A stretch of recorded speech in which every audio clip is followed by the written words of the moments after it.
டிவிக்கோட எல்லா MLA resign பண்ண போகிறாங்க. சரி பண்ணுறது ஒரு சரியான மூவ் தாங்க. உடைய டிஎம்கேவும் ஏடிஎம்கேவும் என்னது டிவிக்கோட எல்லா எம்எல்ஏ ரிசைன் பண்ண போகிறாங்களா?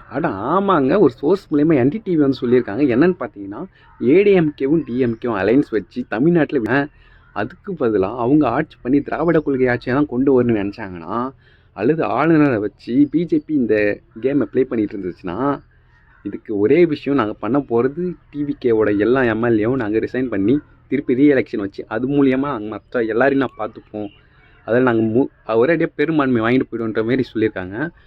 இந்த சோர்ஸ் என்ன உண்மையாக என்னன்னு தெரியல. ஆனால் இந்தமாரி பண்ணுறது ஒரு சரியான மூவ் தாங்க.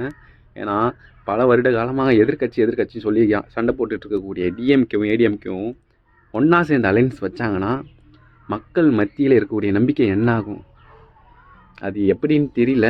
ஏன்னா இவ்வளோ மக்கள் ஓட்டு போட்டு விஜய் வரணும்னு தேர்ந்தெடுத்திருக்காங்க. இதில் இப்போ இவ்வளோ பெரிய இழுபறின்றது நடந்துகிட்ருக்கு. இந்த மூவ்ன்றது சரியாக தப்பான்றதை நீங்கள் சொல்லுங்கள். நம்ம நல்லதே நடக்கும்னு நினைப்போம். ஓகே, என்னென்ன நடந்துகிட்ருக்கு தமிழ்நாட்டு அரசியலில் வெயிட் பண்ணி பார்ப்போம். தேங்க்யூ.